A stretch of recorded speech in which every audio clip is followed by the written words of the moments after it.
Boy, this is gonna be fun. Let's get into it.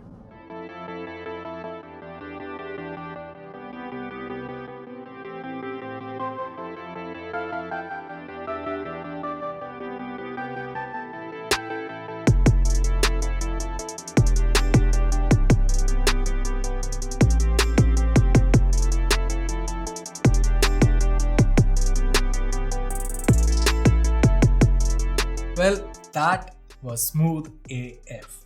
Obviously, I'm talking about the Poco X2 that has been recently launched, and I've been using it for about 2 days now, but I already have some thoughts and I'm here to share them with you. Hey guys, this is Varun from Guiding Tech, and today I'll be talking about my first impressions of the Poco X2, which is the latest phone from Xiaomi's different venture that's called Poco. Let's get started.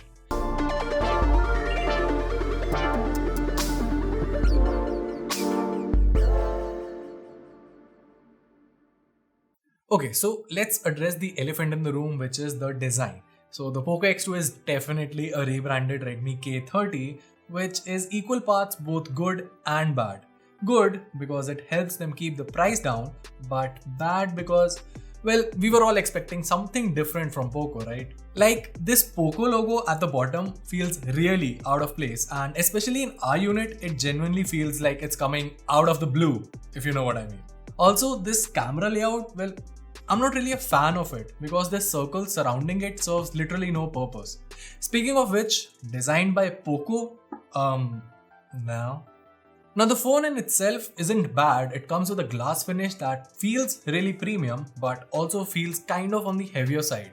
Also, this is a fingerprint magnet. I mean, within just 2 days of usage, it has already got a lot of fingerprints and I've had to constantly clean it with a cloth or my own t-shirt or whatever.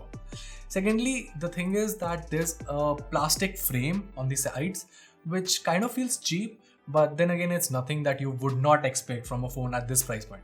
Now, while we're on the topic of the sides, another thing that I would like to point out is that the Poco X2 actually has the fingerprint scanner inside the power button, which is great. I mean, it's my second favorite position. Obviously, I prefer having a rear fingerprint scanner, and I'm not really a fan of under-display fingerprint scanners. So yeah, this is something I genuinely do admire. That said, the only thing that I wish that Poco could have done more is add an extra gesture for swiping down to pull down the notification tray, which is something that I really admired on the Galaxy S10e, and I do wish like a software update should come for this specific feature. There's no word on it, but yeah, it's something that I really hope happens. Now moving on from the design to the display, the 120Hz panel is definitely the biggest selling point of this phone.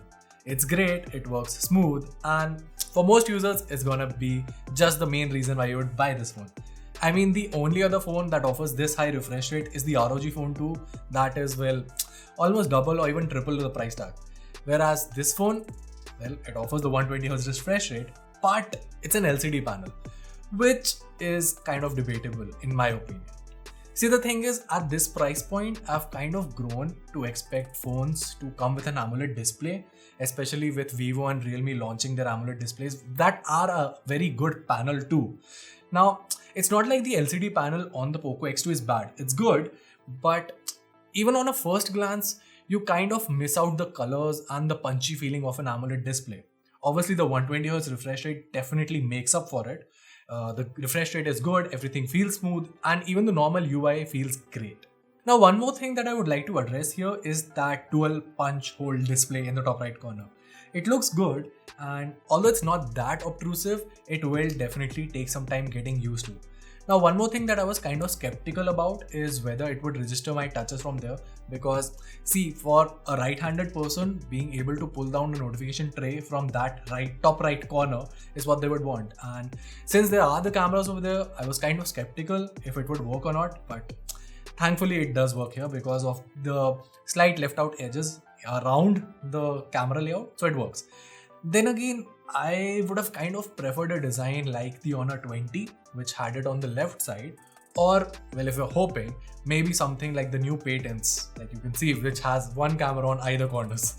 Now, under the hood, the phone packs in a Snapdragon 730G, and the various models along with their prices is something that's listed down in the description box below.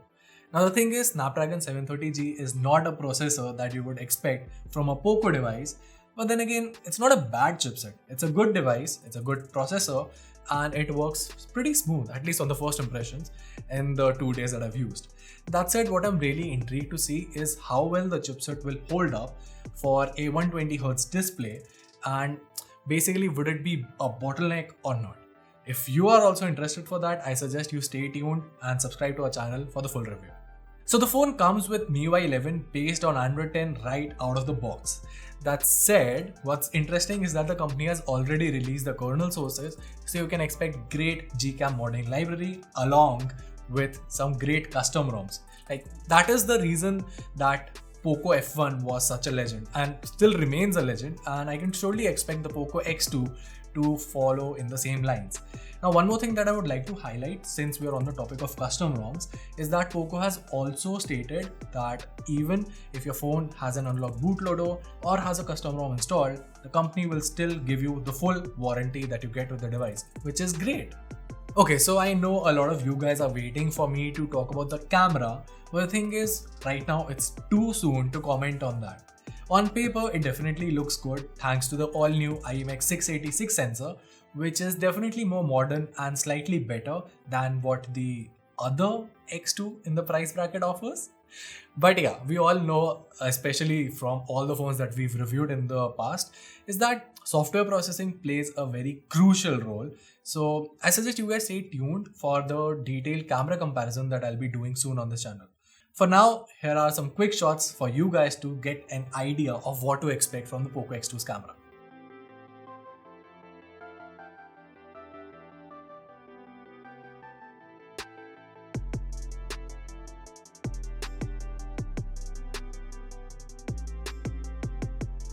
Lastly, there's the battery, and this phone packs in a beefy 4500 mAh battery.